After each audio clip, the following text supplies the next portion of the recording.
నమస్తే everyone, welcome back to our channel. Friends, మనకి రీసెంట్గా భారత్ ఎలక్ట్రానిక్స్ లిమిటెడ్ నుంచి ఒక కొత్త రిక్రూట్మెంట్ నోటిఫికేషన్ అయితే రావడం అయితే జరిగింది. దానికి సంబంధించిన ఈ నోటిఫికేషన్ అయితే ఈ వీడియోలో అయితే ఎక్స్ప్లెయిన్ చేస్తాను. సో వీడియోని అయితే స్కిప్ చేయకుండా ఎండ్ వరకు అయితే చూడండి. ఈ నోటిఫికేషన్ అయితే మనకి జనవరి 10న అయితే రిలీజ్ అవ్వడం అయితే జరిగింది. వీళ్ళు మొత్తం ఒక 350 పోస్టులు అయితే రిక్రూట్ అయితే చేసుకుంటున్నారు. మనం చూసుకున్నట్లయితే ఎలక్ట్రానిక్స్ వాళ్ళకైతే 200 పోస్ట్స్ అయితే ఉన్నాయి. అలానే మెకానికల్ వాళ్ళకైతే 150 పోస్ట్స్ అయితే ఉన్నాయి. అండ్ బేసిక్ పే వచ్చేసరికి 40,000 నుంచి అయితే స్టార్ట్ అవుతుంది. మీకైతే ఎవ్రీ ఇయర్ 3% ఇంక్రిమెంట్ కూడా ఉంటుంది. ఈ బేసిక్ పేతో పాటు మనందరికీ తెలిసిందే డియర్నెస్ అలవెన్స్ కానీ, హెచ్ఆర్ఏ కానీ, ఇవన్నీ అలవెన్స్ అయితే మనకైతే వస్తుంటాయి.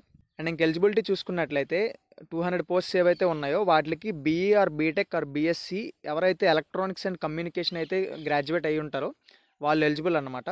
సో ఇక్కడ గుర్తుపెట్టుకోవాల్సింది ఏంటంటే త్రిబుల్ వాళ్ళు అయితే దీనికైతే ఎలిజిబుల్ అయితే లేరు. ఒకవేళ మీరు ఎవరైనా చూస్తున్నట్లయితే ఈ వీడియోని అయితే స్కిప్ చేసేవచ్చు. మీ ఫ్రెండ్స్ ఎవరైనా ఈసీఈ లేదంటే మెకానికల్ వాళ్ళు ఉంటే వాళ్ళకైతే షేర్ చేయండి. అండ్ ఇంకా 150 పోస్ట్స్ ఏవైతే ఉన్నాయో ఇది BE or BTech or BSc mechanical graduate అయితే అయి ఉండాలి మీరైతే. సో ఈ ఎలిజిబిలిటీ క్రైటీరియా మీట్ అయినట్లయితే మీరైతే అప్లై చేసుకోవచ్చు. అండ్ కేటగిరీ వైజ్ కూడా మనకి టోటల్గా ఎన్ని పోస్ట్స్ ఉన్నాయి ఏంటి అనేది కూడా అయితే వీళ్ళు స్పెసిఫై అయితే చేశారు. అన్రిజర్వ్డ్ వాళ్ళకైతే టోటల్గా 143 పోస్టులు అయితే ఉన్నాయి. ఈడబ్ల్యూఎస్ వాళ్ళకైతే 35, ఓబీసీ నాన్ క్రీమీ లేయర్ వాళ్ళకైతే 94, ఎస్సీ వాళ్ళకైతే 52, ఎస్టీ వాళ్ళకైతే 26. టోటల్గా 350 పోస్ట్స్ అయితే మనకైతే ఇలా అయితే వీళ్ళు డివైడ్ చేశారు. అండ్ ఎవరైతే ప్రస్తుతం 2025లో గ్రాడ్యుయేట్ అవ్వబోతున్నారో వాళ్ళు కూడా ఎలిజిబుల్ అయినైతే వీళ్ళైతే చెప్తున్నారు. సో మీరు కూడా ఒకవేళ ఇంట్రెస్ట్ ఉంటే అప్లై అయితే చేసుకోవచ్చు. ఏజ్ క్రైటీరియా ముందుగా చెప్పినట్లుగా 25 ఇయర్స్ అయితే మ్యాక్సిమం ఏజ్ అన్నమాట. ఎవరైతే రిలాక్సేషన్ కావాలనుకుంటారో 5 ఇయర్స్ ఎస్సీ ఎస్టీ వాళ్ళకైతే రిలాక్సేషన్ ఉంటుంది. అండ్ అలానే ఓబీసీ నాన్ క్రీమీ లేయర్ వాళ్ళకైతే 3 ఇయర్స్ అయితే ఏజ్ రిలాక్సేషన్ అయితే ఉంటుంది. అండ్ ఎవరైతే పీడబ్ల్యూబీడీ క్యాండిడేట్స్ ఉంటారో వీళ్ళకి 10 ఇయర్స్ ఏజ్ రిలాక్సేషన్ అయితే ఇవ్వడం జరుగుతుంది. నెక్స్ట్ మనం ప్లేస్ ఆఫ్ పోస్టింగ్ చూసుకున్నట్లయితే మనకి పోస్టింగ్ వచ్చేసరికి బెంగళూరు, గజియాబాద్, పూణే, హైదరాబాద్, చెన్నై, మచిలీపట్నం, పంచకుల, కోట్ద్వారా, నావీ ముంబై ఈ లొకేషన్స్లో అయితే మీకైతే పోస్టింగ్ ఉంటుంది. అండ్ ఈ నోటిఫికేషన్కి అప్లై చేయడానికి లాస్ట్ డేట్ వచ్చేసరికి జనవరి 31 లోపు అయితే మీరైతే అప్లై చేసుకోవాల్సి ఉంటుంది. అప్లికేషన్ ఫీ చూసుకున్నట్లయితే ఎవరైతే general EWS or OBC candidates ఉంటారో వీళ్ళకైతే 1000 రూపీస్ అయితే అప్లికేషన్ ఫీ అయితే తీసుకుంటున్నారు. ఎక్స్ట్రాగా మనం జీఎస్టీ కూడా పే చేయాల్సి ఉంటుంది. సో టోటల్గా 1180 రూపీస్ అయితే అవుతుంది. ఫీజు ఒకసారి పే చేశాక మీకైతే రీఫండ్ రాదు. సో అప్లై చేసేటప్పుడే ఎలిజిబిలిటీ క్రైటీరియా అండ్ దాంతోపాటు మీరు ఫిల్ చేసే డీటెయిల్స్ కూడా కొంచెం కరెక్ట్గా ఉన్నాయో లేదో చెక్ చేసుకుని అయితే అప్లై చేయండి. అండ్ ఇంకా సెలక్షన్ ప్రాసెస్ చూసుకున్నట్లయితే మీకైతే కంప్యూటర్ బేస్డ్ టెస్ట్ అయితే ఉంటుంది, సిబిటీ ఎగ్జామ్ అయితే. దీనిలో వచ్చేసరికి జనరల్, ఓబీసీ, ఈడబ్ల్యూఎస్ వాళ్ళకైతే మినిమం అయితే 35% అయితే స్కోర్ అయితే రావాల్సి ఉంటుంది. అండ్ అలానే ఎవరైతే ఎస్సీ, ఎస్టీ, పీడబ్ల్యూబీడీ క్యాండిడేట్స్ ఉంటారో మీకైతే 30% స్కోర్ అయితే రావాల్సి ఉంటుంది.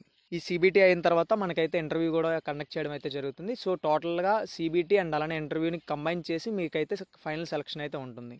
అండ్ వెయిటేజ్ చూసుకున్నట్లయితే సిబిటీకి అయితే మనకైతే టోటల్గా 85 మార్క్స్ ఉంటాయి, ఇంటర్వ్యూకి అయితే 15 మార్క్స్ ఉంటాయి. ముందుగా చెప్పాను కదా, రెండింటిని కంబైన్ చేసి ఫైనల్గా మీకైతే సెలక్షన్ అయితే జరుగుతుంది. అండ్ ఇంక సిబిటీ ఎలా ఉంటుంది, ఎప్పుడు ఉంటుంది అనేది చూసుకున్నట్లయితే మనకైతే మార్చ్ 2025లో అయితే సిబిటీ ఎగ్జామ్ అయితే ఉండే ఛాన్స్ ఉంటుంది. అండ్ ఇంక ఎగ్జామ్ అయితే టోటల్గా 120 మినిట్స్ డ్యూరేషన్ అయితే ఉంటుంది. 125 క్వశ్చన్స్ వస్తాయి. అందులో 100 టెక్నికల్ క్వశ్చన్స్ ఉంటాయి, 25 యాప్టిట్యూడ్ క్వశ్చన్స్ ఉంటాయి. ప్రతి కరెక్ట్ ఆన్సర్కి మీకైతే 1 మార్క్ అయితే యాడ్ అవుతుంది. అండ్ అలానే నెగిటివ్ మార్కింగ్ చూసుకున్నట్లయితే 1/4 నెగిటివ్ మార్కింగ్ కూడా ఉంది. సిలబస్ వచ్చేసరికి మీ కోర్ ఇంజనీరింగ్ సబ్జెక్ట్స్ నుంచి మీకైతే ఆబ్జెక్టివ్ టైప్ క్వశ్చన్స్ అయితే మీకైతే అడుగుతారు. సో మీ యొక్క కోర్ సబ్జెక్ట్స్ని బాగా ప్రిపేర్ అయినట్లయితే మీకైతే కొంచెం స్కోప్ అయితే ఉంటుంది. అప్లై చేయడానికి నేను డిస్క్రిప్షన్లో లింక్ అయితే ప్రొవైడ్ చేస్తాను. దాంతోపాటు ఈ నోటిఫికేషన్ యొక్క లింక్ కూడా నేనైతే డిస్క్రిప్షన్లో ప్రొవైడ్ చేస్తాను. ఒకసారి అప్లై చేసే ముందే నోటిఫికేషన్ కూడా ఒకసారి త్వరగా చెక్ చేసి మీకు ఎలిజిబిలిటీ ఉన్నట్లయితే మీరైతే అప్లై చేసుకోవచ్చు. సో కవర్ చేయాల్సిన మెయిన్ పాయింట్స్ అన్ని కవర్ చేశానని అయితే అనుకుంటున్నాను గైస్. మీకు ఇంకేమైనా డౌట్స్ ఉన్నట్లయితే కింద డిస్క్రిప్షన్లో లింక్ అయితే ప్రొవైడ్ చేస్తాను కదా, ఆ నోటిఫికేషన్ అయితే మీరైతే చెక్ చేయొచ్చు. లేదంటే కామెంట్ సెక్షన్లో మీరు కామెంట్ చేసినా నేనైతే మీకు రిప్లై ఇవ్వడానికి అయితే ట్రై చేస్తాను. So that's it for today guys. మళ్ళీ ఇంకో వీడియోతో మళ్ళీ కలుద్దాం. అంతవరకు సెలవు. జై హింద్.